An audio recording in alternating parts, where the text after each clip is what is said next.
오늘은 교리에 관한 질문들 13번째 시간으로 예식법에 대해서 살펴보는 시간 갖도록 하겠습니다. 어떤 분들은 도덕법과 예식법이 어떻게 차이가 있는지 구분하지 못해요. 그냥 율법 통째로 이해를 해서 다 율법주의 목욕물 버리듯이 다 폐기해버리는 분도 있습니다.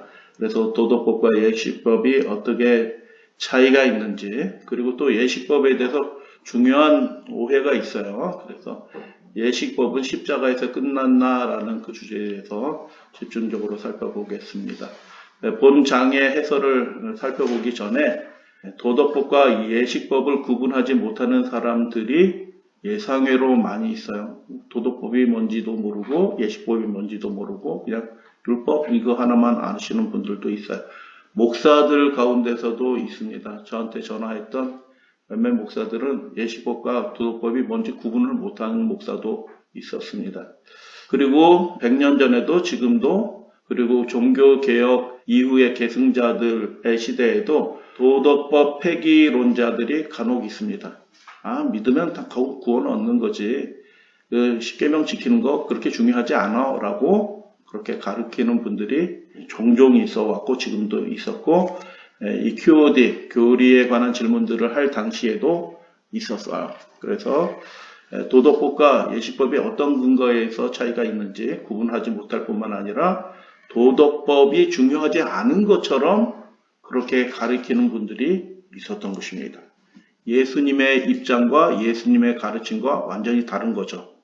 예수님께서는 율법의 교훈을 더 크게 하신 분이고 더 중하게 여기도록 요청하신 분이고 명령하신 분인데 오히려 그 반대의 길을 가는 기독교인들이 있다라는 것입니다. 세 번째, 굉장히 중요한 것이고 많은 분들이 여전히 착각하고 오해하고 있기 때문에 믿음의 손해를 보고 있는 부분이 뭐냐면 예식법의 역할이 십자가에서 끝난 것으로 생각하시는 분들이 대다수예요. 대다수인 것입니다. 양 잡아 제사 드리는 거, 절기 지키는 거, 이것들의 그 역할, 그것은 표상이고 그림자였어요. 바울의 용어로 하면 비유라고도 얘기합니다.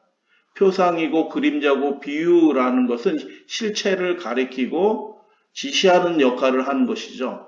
그런데 그 역할이 십자가에서 다 끝난 것처럼 생각하시는 분들이 있는데 큰 오해에 대해서 본 장에서 간략하게 살펴보도록 하겠습니다. 이런 오해의 문제는 무엇 때문에 생기는지 살펴볼 터인데요. 이 문제가 결코 사소한 문제가 아니다. 그냥 교리적인 차원의 이해의 문제가 아니라 굉장히 중요한 문제다. 왜냐하면 예수 그리스도께서 왜 십자가에 달리셨는지에 대하여 잘못된 이해를 하게 되고요. 십자가에서 이루신 일들에 대해서 기울어진 이해를 하면요. 참된 믿음을 갖지 못하게 되는 것입니다. 의의 능력을 상실한 잘못된 믿음을 가질 수도 있어요. 그래서 이 예식법의 문제에 대해서 정확하게 이해를 하셔야지 예수님이 그 예식법이 가리키는 예수님이 하시는 그 일들에 대해서 명확하게 하나님이 보여주셨는데도 불구하고 막연하게 예수 믿음 구원 이렇게 은혜로 구원 이렇게 해서 주문에 오듯이 해서 구원 얻는 그런 믿음이 아니다라는 것이에요. 그래서 예식법의 문제를 살펴보면서 도덕법과 어떻게 구분되는지 예식법이 과연 십자가에서 끝났는지 살펴보는 시간 갖도록 합니다. 월터 마틴 박사와 도널드 그레이 바나우스 박사가 공식적인 문서, 재림교회 공식적인 문서를 살펴보고 48개 질문을 했고 그 질문 중에서 13번째 질문입니다. 그 질문의 내용은 이렇게 되어 있습니다. 갈보리 십자가에서 우리 주님이 성취하신 것을 고려할 때 제7일 안식일 예수 재림교회는 어떤 근거에서 도덕법과 의식법을 구분하여 생각합니까? 라고 그렇게 질문을 하는 것이죠. 그거에 대해서 답변합니다. 우리는 이러한 구분을 할 수 있는 충분한 성경적 근거가 있다고 생각합니다. 십계명 또는 십계는 원칙적으로 하나님의 영원한 율법을 구성합니다.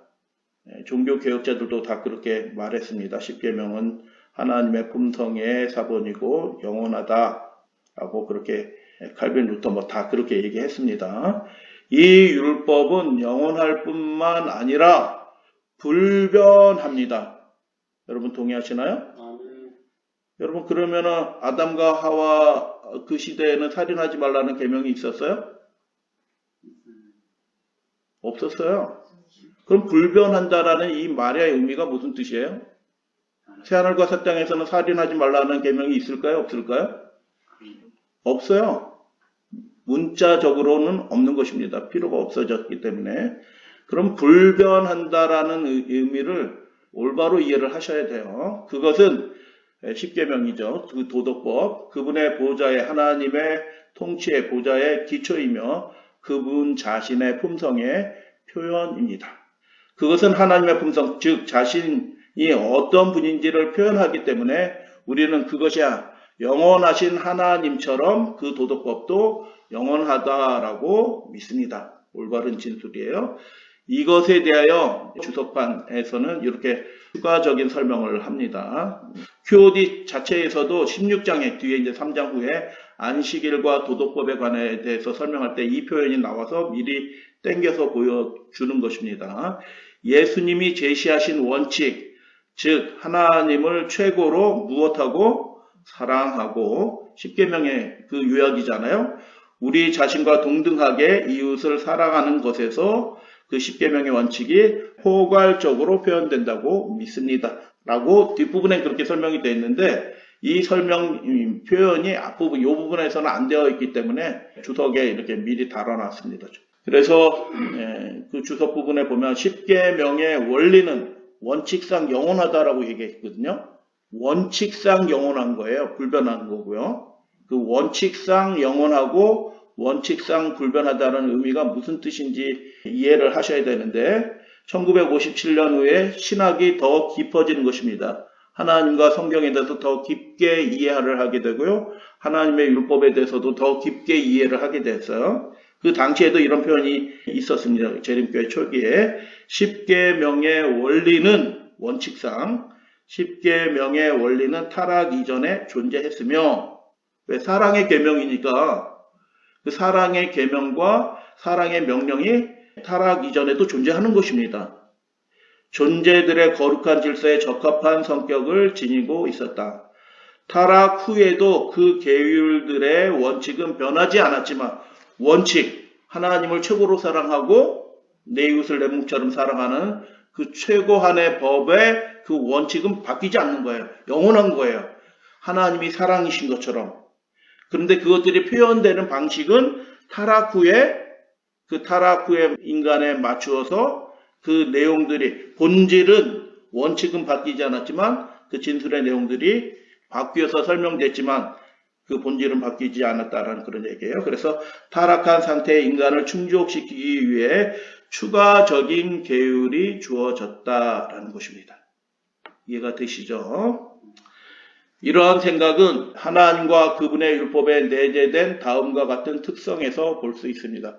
하나님께서 주신 그 도덕법과 하나님 자신이 그 품성과 그분의 법이 일치한다라는 거예요. 그래서 성경 말씀 여러 군데를 살펴보면 하나님이 의로우시고 그분의 율법도 의롭다. 하나님께서는 완전하시다라고 말씀하고 그분의 율법도 완전하다라고 말씀하고 하나님께서는 거룩하다라고 말씀하시면서 그분의 율법도 거룩하다라고 그렇게 말씀합니다. 하나님께서 선하시고 그분의 율법도 선하고 하나님께서 참되신 것처럼 그분의 말씀, 그분의 율법도 참되다라고 선언합니다. 그래서 하나님과 그분의 율법은 본성상 같다라는 것입니다. 그래서 그분의 율법도 어떻게 해요? 하나님이 영원한 것처럼 영원하다라고 하나님의 말씀은 그렇게 말하는 것이죠. 그러나 이것은 십계명에 표현된 하나님의 영원한 율법에는 해당되지만 잘 들으셔야 돼요. 십계명 도덕법이죠. 에 표현된 하나님의 영원한 율법에는 그분이 이것은 영원한 것이고 완전한 것이다 라고 설명하는 거예요. 재림교회 답변자들이 대담자들에게 말하는 것이죠.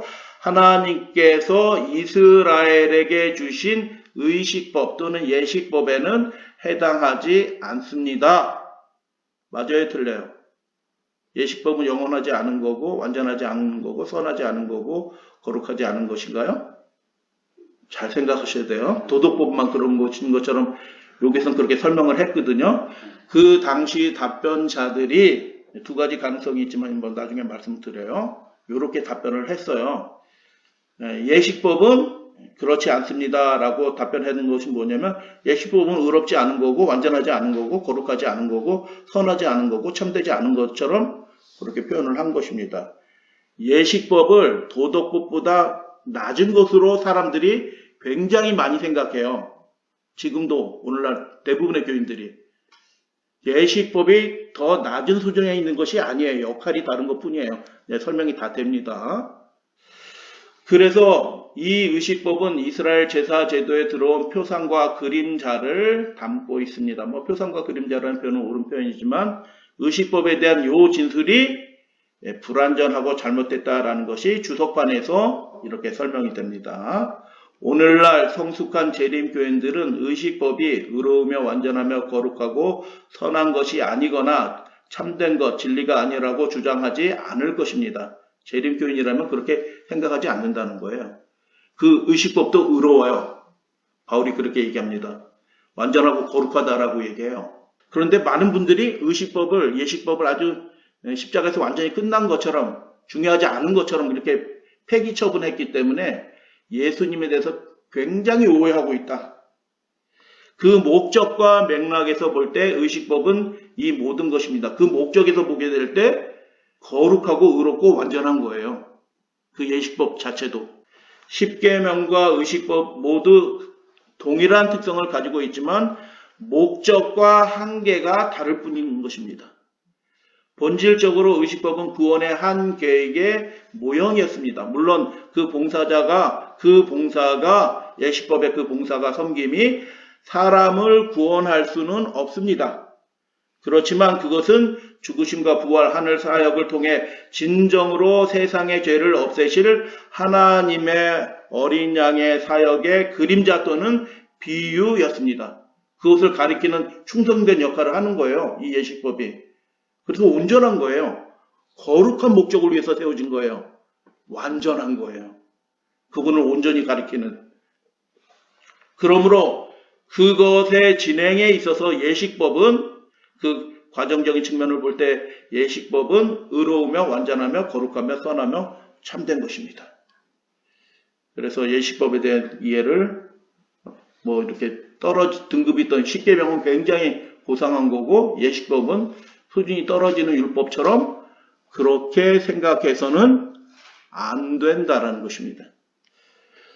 계속 본문의 내용 읽도록 하겠습니다. 모든 희생 제물 절기들 심지어 제사장직까지 우리 주 그리스도의 희생과 사역에 대한 표상이었던 모든 것이 갈보리 십자가에서 그 끝을 맞이했습니다라고 그냥 개신교인들, 일반적인 교인들이 이해하는 것처럼 이렇게 답변을 했지만 요거에 대해서 별표하고 3 이렇게 해놨잖아요. 주석을 또 달아놨어요. 이것은 현재 우리의 믿음이 아니고 성경의 올바른 가르침도 아니에요. 그 당시에는 제한된 시각을 가지고 또는 특별한 목적 때문에 저분들이 이렇게밖에 이해를 못하니까 그렇게만 얘기했을 수도 있어요. 편하게. 그래서 주석의 문제를 보도록 하겠습니다. 갈보리 십자가에서 그 예식법이 끝을 맞이했습니다라는 이 진술은 문제가 있습니다. 우선 그것은 그리스도와 모순이 됩니다. 예수님의 진술과 모순이 돼요. 진실로 너희에게 이르노니 천지가 없어지기 전에는 율법의 1.1획도 반드시 없어지지 아니하고 다 이루리라 할 때 이 율법에 어떤 율법이 얘기하는 거예요? 도덕법이에요?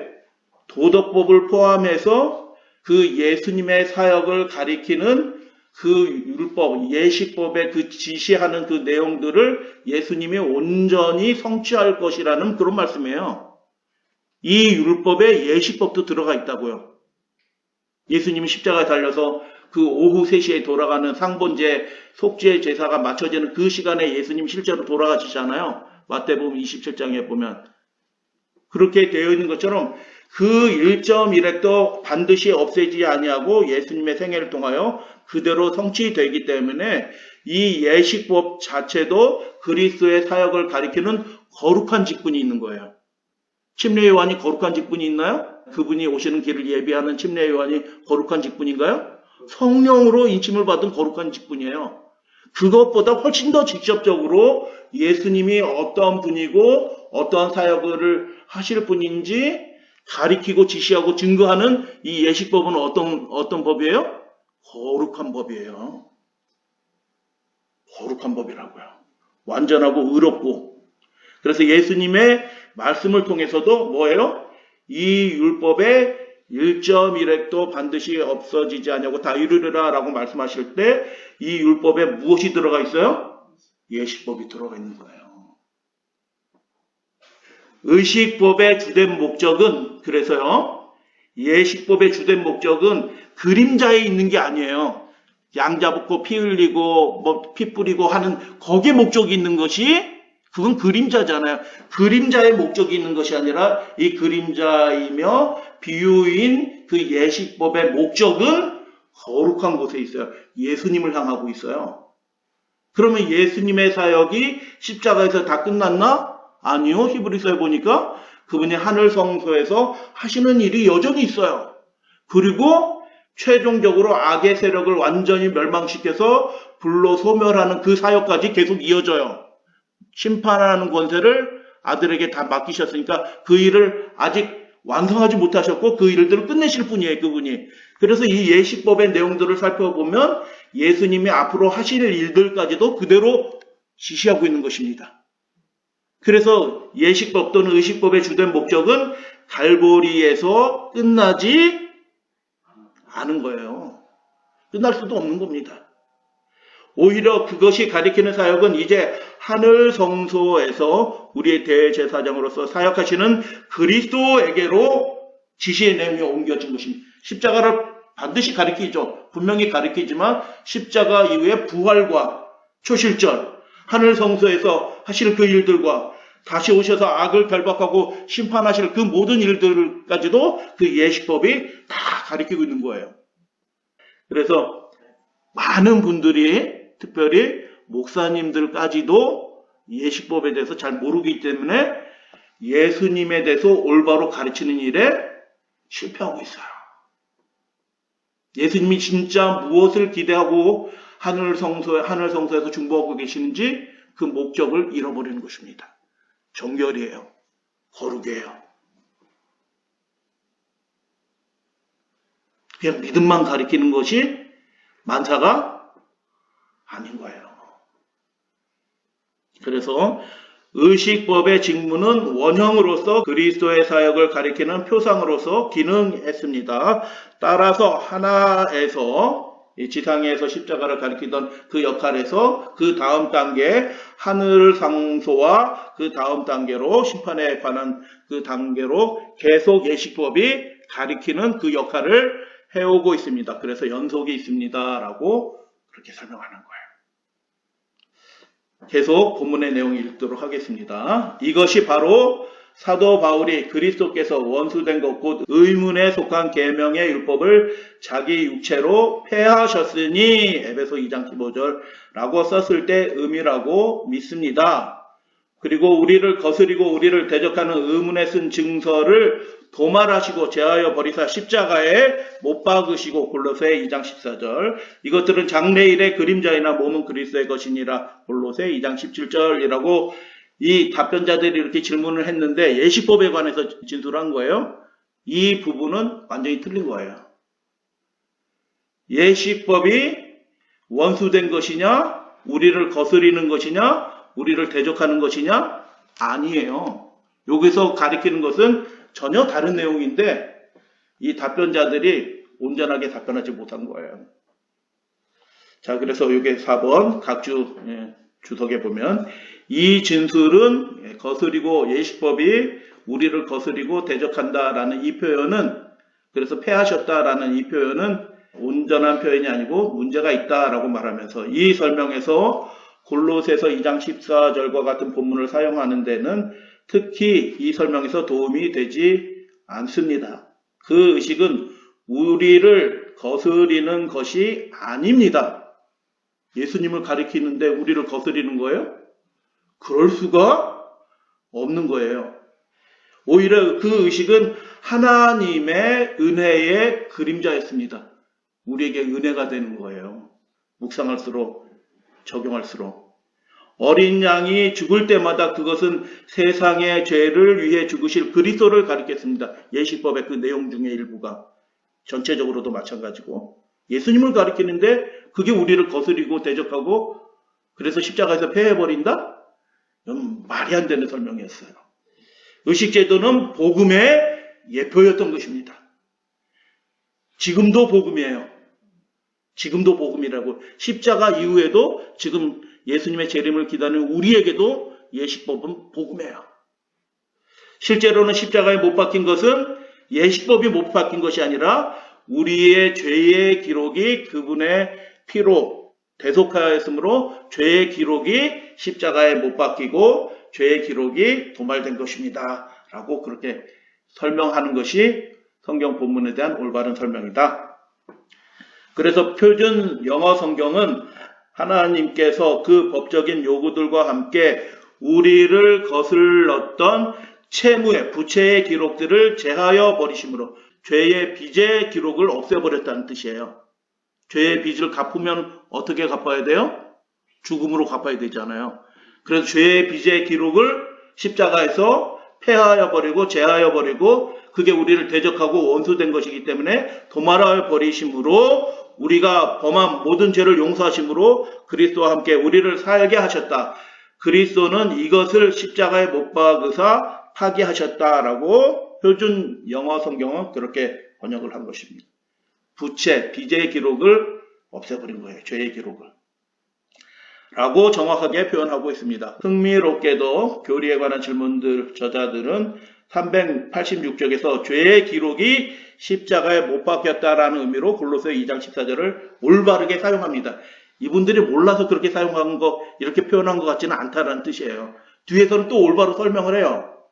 근데 왜 이렇게 여기서는 이렇게 설명을 해가지고 예식법에 대해서 혼란스럽게 했을까라는 아쉬움이 있다라는 것입니다. 다시 본문으로 돌아가서 하나님의 도덕법인 십계명과 의식법의 차이점은 다음에서 확인할 수 있습니다. 십계명과 의식법을 비교하는 것입니다.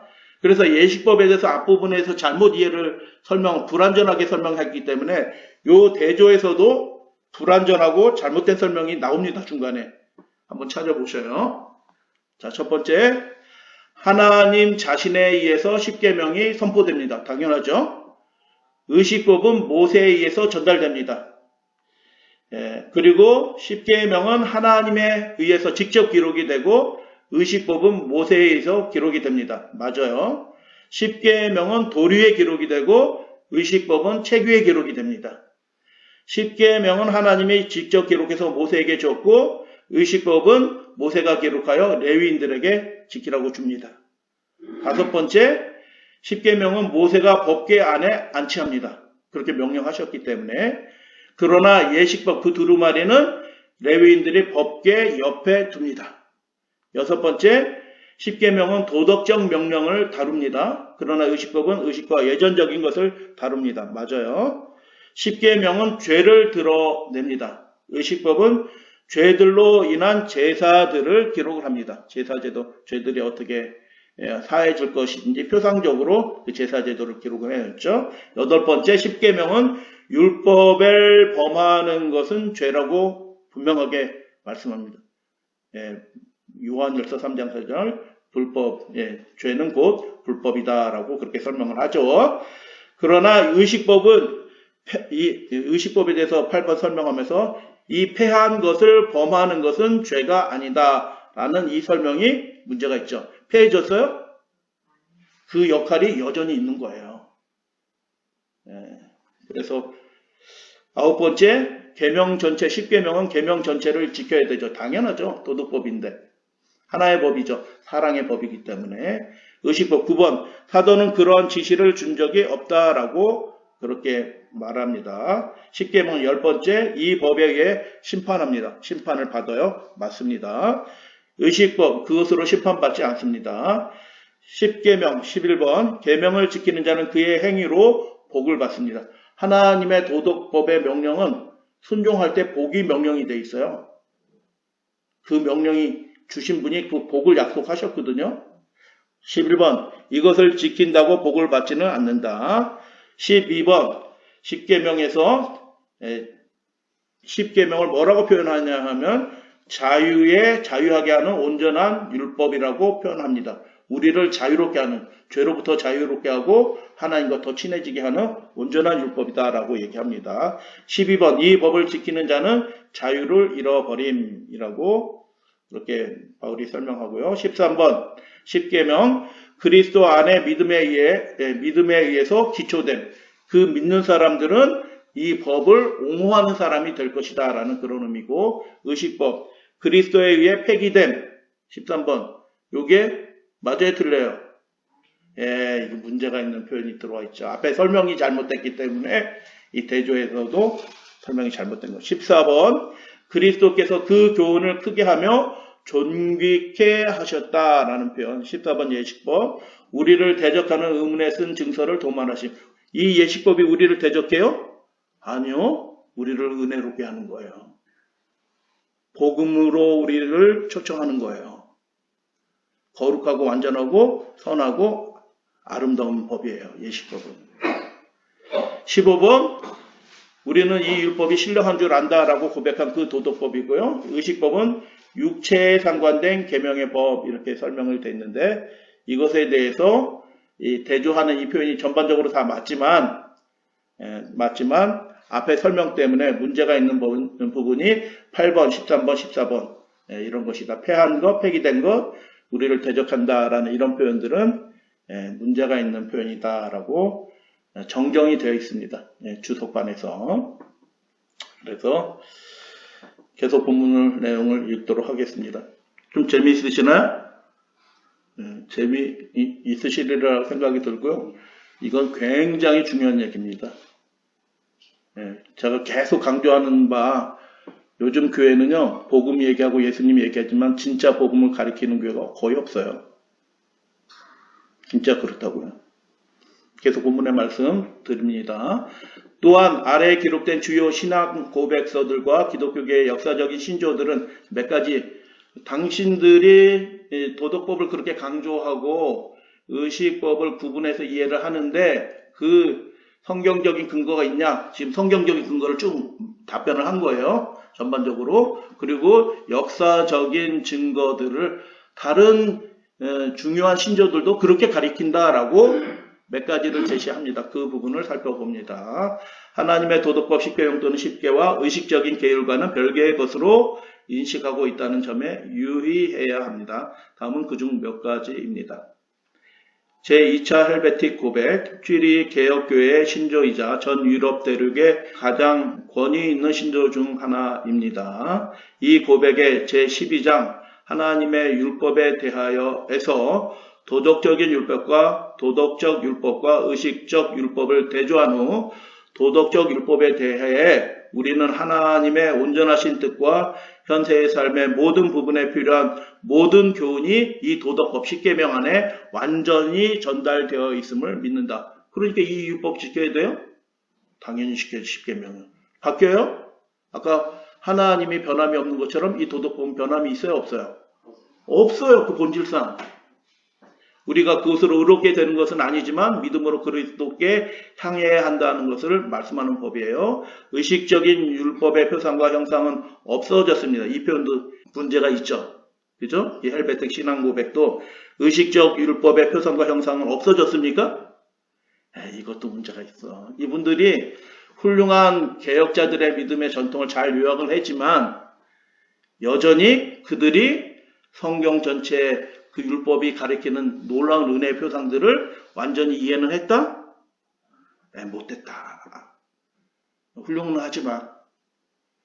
그래서 우리가 점점 더 밝은 빛으로 나아가는 커다란 축복을 받고 있는 사람들이다라는 생각을 하시면 좋을 것 같아요. 그 그림자는 그 몸이 이루어졌을 때 그쳤다. 그친 거 맞아요? 아니죠. 그러나 도덕법은 경멸하거나 거부해서는 안 되고 그 율법에 어긋나는 모든 가르침은 정죄받습니다. 명확한 표현이죠.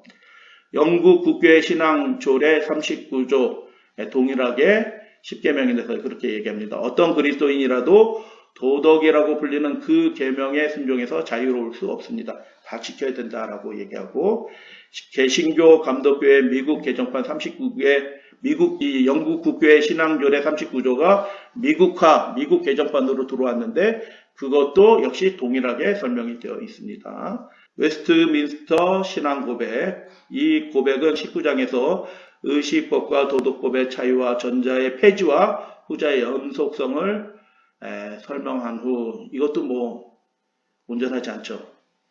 반쯤 맞고 반쯤은 틀린 거예요. 그러니까 신앙 고백서들이 굉장히 훌륭해요. 믿음을 강조하고 순종을 강조하고 십계명 지켜야 된다라고 강조하는 거 다 훌륭한데, 이 예식법에 대한 이해를 어떻게 해요? 보니까 다 잘못하고 있다라는 것을 보게 됩니다. 어쩔 수 없어요. 그 당시에는 그 정도밖에 안 되는 거니까. 이 율법은 완전한 의의 규칙으로 계속됩니다. 도덕법 십계명. 그리고 복음 안에서 그리스도는 이 의무를 결코 없애지 아니하시고 오히려 훨씬 더 강화하신다라고 덧붙였습니다. 십계명을 훨씬 더 강화시켰다. 그리고 철저하게 더 온전하게 지켜야 될 것을 예수님은 그렇게 말씀하셨다라고 그렇게 얘기합니다. 회중교회 사보이서는 하나님의 율법에 관하여 변화가 없는 영원한 것으로 설명되어 있고요. 1688년 침례교 신앙 고백에 보면 하나님의 율법에 관하여 변경된 내용이 없다라고 그렇게 설명합니다. 이 신앙 고백서는 도덕법과 의식법을 구별하여 다루며 어떤 그리스도인도 도덕법에 대한 순종에서 자유로울 수 없다라고 주장합니다. 그래서 지금 몇 가지 살펴봤는데, 도덕법에 그리스도인은 당연히 순종해야 되고, 예식법의 그 준수의 의무로부터는 준수의 의무에서 자유롭다는 차원에서 그게 폐해졌다라는 식으로 이렇게 설명하는데, 그 표현 방식이 잘못됐다라는 것입니다. 이해가 되셨죠? 훌륭합니다. QOD의 이 내용들이 이 부분에 대해서는 좀 내용이 명확하지 않고 잘못된 부분이 들어가 있지만 교정이 되잖아요, 지금. 그죠? 아주 깊은 내용들이 예수 그리스도의 복음과 그분의 은혜에 대해서 예식법을 통해서 드러난 그것들을 보여주는 거예요. 장래 그분이 하실 일들까지 포함해서. 감리교회 신앙신조 존 웨슬리가 미국 감리교인들을 위해 작성한 이 25개조 조항은 영국 국교의 39개 조항을 요약한 것으로 다음과 같이 선언하고 있습니다. 모세가 하나님으로부터 받은 율법은 감동적인 의식과 의례에 관한 것으로서 그리스도인들을 구속하지 않으며 이 부분까지는 맞아요. 그 시민법은 어떤 연방에서도 반드시 받아들여져야 할 필요도 없지만 유대인에 관한 율법들이 있잖아요. 근데 그 정신은 여전히 유효한 거예요. 뭐 배상의 법 이런 거 그대로 하지 않잖아요. 그럼에도 불구하고 도덕 명령이라고 불리는 그 계명에 대한 순종에서 자유로운 그리스도인은 없다. 그래서 예식법의 순종으로부터는 자유롭지만 십계명의 순종으로부터 그리스도인은 전혀 자유롭지 않다. 당연히 지켜야 된다라고 모든 교회의 신앙신조가 그렇게 말한다. 그러므로 앞서 말한 결론은 분명합니다. 제7일 안식일 예수재림교회가 십계명과의 관계와 도덕법과 의식법 사이의 구별에 대하여 유지하는 입장은 성경적이에요. 그리고 복음적인 것입니다. 지금 현재 더 발전한 믿음을 가지고 있으니까, 이해를 가지고 있으니까 굉장히 복음적이고 은혜로운 예식법에 대한 이해를 우리가 가지고 있는 거예요. 역사적 개신교의 주요 신조와 신앙조항 및 교리 문답에 의해서 완전히 동일하게 지지됩니다. 십계명이 그리스도의 죽음으로 폐지되었다는 개념은 아까 뭐가 있다고 말씀드렸어요? 도덕법 폐기론자들이 있다라고 말씀을 드렸어요. 종교개혁 이후에도 그런 자유주의적인 신앙을 가진 사람들이 생겨났어요. 영국에도 정교도 시대 때도 이미 있었거든요. 그래서 십계명 지킬 필요 없어. 우리가 율법으로부터 자유해라고 해서 십계명조차도 그냥 다 목욕물 버리다 아기까지 버리는 것처럼 십계명도 그렇게 버리는 사람들이 있었던 것입니다. 중요하지 않은 것처럼, 믿음만 중요한 것처럼 그렇게 가르친 믿음과 율법이 함께 가는 건데 이해를 못한 거예요. 비교적 최근 개념입니다. 확실히 개신교의 창시자들은 그들의 믿음과 완전히 상충되기 때문에 그러한 개념을 가르치지 않았습니다. 살펴보면 진짜로 그랬어요. 제가 예전에 율법에 관하여서 청교도들이 어떤 믿음을 가졌는지 시리즈로 한 8번 말씀한 적이 있어요. 좀 듣기 어려우실 수도 있었어요. 내용이 좀 딱딱해서. 그런데 8번 정도 말씀했는데 거기에는 장로교회, 감리교회, 침례교회 포함해서 그 종교개혁의 계승자들이 십계명과 율법에 대해서 어떻게 이해했는지를 제가 자세히 설명을 드렸어요. 이미. 근데 그 믿음의 전통이 지금은 거의 단절된 것입니다. 그냥 은혜, 믿음, 구원, 요것만 이렇게.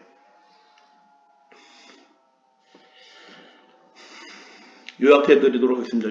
예식법과 도덕법 사이의 구분에 관한 근거. 십계명과 예식법은 성경에서, 보관 방식에서 의도와 목적이 완전히 구분됩니다. 성경적인 진술로. 그리고 기독교계의 역사적 신조도 동일한 그렇게 구분되는 것으로 설명하였습니다. 십계명은 도덕법이며 십계명을 지키는 것은 신자들의 의무이며 하나님의 명령인 것입니다. 그리고 예식법에 관해서 더 발전된 그 당시에는 불완전한 또는 잘못된 설명을 했어요. 저칠의 안식일 예수 재림교회 답변자들이 예식법에 대해서 그 사람들은 그것조차도 모르고 그런데 더 발전된 온전한 설명을 온전한 이해를 지금 우리는 하고 있다. 더 발전된 설명으로 이어진 부분 십계명은 영원하다. 범죄하기 전에도 십계명의 근본 원리가 율법에 존재한 것입니다. 아담과 하와 에덴 동산에도 십계명의 원리가 그대로 있는 거예요. 먹지 말라, 모든 것을 먹으라, 하나님을 최고로 사랑하고 이렇게 이웃을 그렇게 사랑하라는 그 사랑의 계명이 에덴 동산에도 있었어요. 그대로. 그 모양이 범죄한 후에 갈라디아서 3장 19절처럼 범법한 이후로 더해준 율법들이 있어요. 그렇지만 본질상 어떻게 해요? 그것들은 동일하다. 원칙상 존재했고 범죄 후 그 모양이 달라진 것 뿐입니다. 그분의 본성의 표현이에요. 거룩하게 살라, 사랑하면서 살라라는 표현이죠. 그리고 잘못 설명한 부분이 있어요. 무엇이에요? 예식법이 폐했다. 그 당시에 여러 주요한 신조들도 잘못 설명되어 있잖아요. 그죠? 도덕법과 달리 거룩하고 의로운 것이 아니다. 이 거룩하고 의롭지 않은 거라고 중요하지 않은 것처럼 지금도 많은 교회들이 예식법 가르치는 분들은 거의 없어요. 제사제도 자세히 설명하는 교회도 거의 없다고요. 그 의미에 대해서 가르치는 교회는 더더구나 없어요. 그래서 도덕법과 달리 예식법이 거룩하지 않고 의롭지 않고 선하지 않고 완전하지 않다라는 그 진술은 그런 이해는 완전히 틀린 거다. 예수님도 그렇게 말씀하지 않았고 사도 바울도 그렇게 말하지 않았어요. 이렇게 요약을 해드립니다. 예식법에 대해서 포커스를 맞춰서 다시 한번 요약해서 말씀을 드립니다.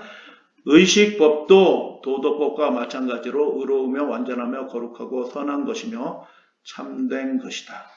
다만 의식법의 목적과 한계가 다를 뿐입니다. 본질적으로 의식법은 구원의 계획의 한 모형이었습니다. 그 봉사가 사람을 구원할 수는 없지만 그리스도의 죽으심과 부활 하늘 사역을 통해 진정으로 세상의 죄를 없애시는 죄악을 우리의 삶에서 도말하시는 그분의 위대한 사역을 나타내는 그림자 또는 비유였기 때문에 예식법도 여전히 의로우며 완전하며 거룩하며 선하며 참된 것입니다. 참된 예수님을 가리키기 때문에 그분의 약속과 그분의 은혜의 성령의 역사들을 가리키고 있기 때문에 선하고 참된 것입니다. 두 번째, 의식법의 주된 목적은 그래서 갈보리에서 끝날 수 없는 것이죠. 이제 하늘 성소에서 우리의 대제사장의 사역을 가리키고 있기 때문인 것입니다. 하늘 성소에서만 끝나는 것도 아니에요. 재림과 그 천년기후의 악의 세력 사탄과 그 추종자들을 도말하는 그 사역까지 다 그 예식법이 가리키고 있거든요. 세 번째, 십자가에 못 박으신 우리를 거스리고 우리를 대적하는 의문에 쓴 증서는 죄에 대한 기록, 죄의 비제에 관한 그 문서를 도말하신 그것에 관한 설명이지 예식법을 도말하는 것을 없애는 것을 설명하는 것은 아니다. 성경 말씀 몇 구절 읽고 오늘 말씀 마치도록 하겠습니다. 정리하는 말씀으로 드려요. 로마서 7장 12절 이로보건대 율법은 이 율법은 어떤 율법일까요? 포함되는 거예요. 예수님의 사역 전반을 가리키는 그것을 다 포함하는 그 율법이에요. 도덕법 당연히 포함하고요. 예식법도 포함하고 있어요. 율법은 거룩하고 계명도 거룩하고 의로우며 선하도다 라는 것입니다. 골로새 2장 14절 우리를 거스르고 불리하게 하는 법조문으로 쓴 증서를 그분의 피로 지우시고 제하여 버리사 십자가에 못 박으셨습니다. 할렐루야 아멘. 예식법을 못 박은 것이 아니다. 히브리서 10장 1절 율법은 장차 올 좋은 일의 그림자일 뿐이요 참 형상이 아니므로 해마다 늘 드리는 같은 제사로 나오는 자들을 언제나 온전하게 할 수 없느니라 라고 말씀하셨는데, 그러면 그분은 우리를 온전하게 할 수 있다는 얘기예요? 그렇다는 얘기예요. 그것을 표상하는 게 나타내는 게 뭐라고요? 예식법이에요. 그냥 믿어서 구원 얻어요 이런 게 아니고 그분이 실제로 우리 삶을 정결하고 순전하고 완전하게 해주신다는 약속이거든요. 그걸 없애니까 그냥 믿으면 구원해요. 그냥 바게세이라는 복음을 만들어놨어요. 진짜 참된 기쁨과 참된 구원을 약속해주는 그분의 법, 예식법의 그 내용들의 내용을 거의 몰라요. 주목도 안 하고 있어요. 그래서 9장 9절 이 장막은 현재까지 뭐라고요? 비유니 그것이 가리키는 실체적인 지시체가 있어요. 무엇을 가리키느냐?